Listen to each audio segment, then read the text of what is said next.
نحمدہ ونصلی ونسلم علی رسولہ الکریم بسم اللہ الرحمن الرحیم والذین اذا فعلوا فاحشة او ظلموا انفسهم ذکروا اللہ فاستغفروا لذنوبہم ومن یغفر الذنوب الا اللہ ولم یصروا علی ما فعلوا وهم یعلمون قال رسول اللہ صلی اللہ علیہ وسلم التائب من الذنب کمن لا ذنب لہ صدق اللہ العظیم۔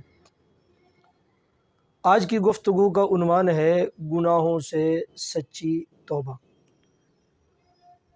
سورۃ آل عمران کی جو آیت مبارکہ میں نے تلاوت کی ہے، اس میں رب العالمین یہی ارشاد فرماتے ہیں کہ وہ لوگ جس وقت ان پر کوئی ظلم ہو جاتا ہے اپنی جانوں پر، اور وہ اس ظلم اس گناہ کا اصرار تک نہیں کرتے، اور انہیں پتہ ہے کہ اللہ رب العزت کے علاوہ اور کوئی معاف کرنے والا نہیں ہے۔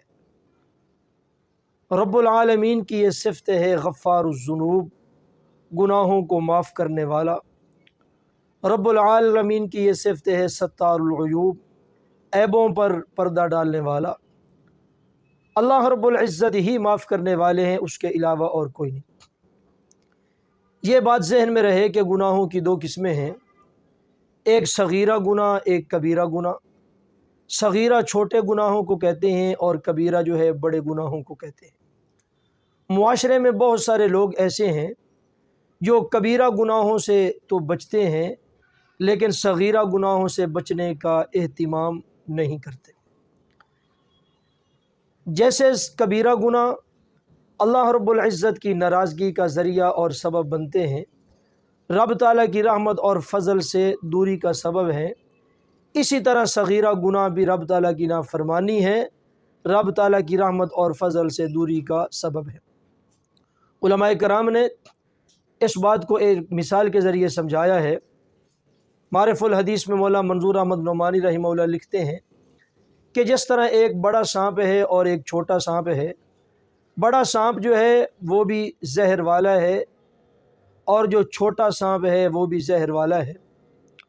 فرق یہ ہے کہ بڑے سانپ میں زیادہ زہر ہے اور چھوٹے سانپ میں تھوڑا زہر ہے۔ تو جس طرح بڑے سانپ سے جس میں زیادہ زہر ہے اس سے ہم بچتے ہیں، تو اسی طرح جو چھوٹا سانپ جس میں کم زہر ہے اس سے بھی ہر کوئی بچتا ہے، اس کو کوئی قریب نہیں کرتا۔ ایسے ہی جو کبیرہ گناہ ہیں، جیسے ان سے بچنا فرض عین واجب ہے، اسی طرح جو صغیرہ گناہ ہیں ان سے بھی بچنا فرض عین واجب ہے۔ قرآن شریف میں یہ ارشاد ہے وَذَرُوا ظَاهِرَ الْإِثْمِ وَبَاطِنَهُ، ظاہری اور باطنی جتنے گناہ ہیں تم ان گناہوں کو چھوڑ دو۔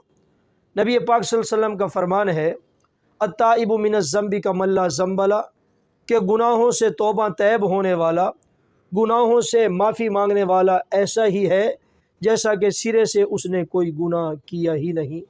تو جب بھی گناہ ہو جائے 2 رکعت نفل صلاۃ و توبہ پڑھے، یا اپنی جیب سے کوئی پیسہ نکال کر اللہ کے راستے میں صدقہ خیرات کرے۔ جیسے بار بار اپنے نفس کو سزا دیتے رہیں گے نماز کے ذریعے یا صدقہ خیرات کے ذریعے، تو پھر یہ گناہ کرتے وقت ڈرے گا۔ اللہ تعالی ہم سب کو گناہوں سے محفوظ فرمائے۔ وآخر دعوانا ان الحمد للہ رب العالمین۔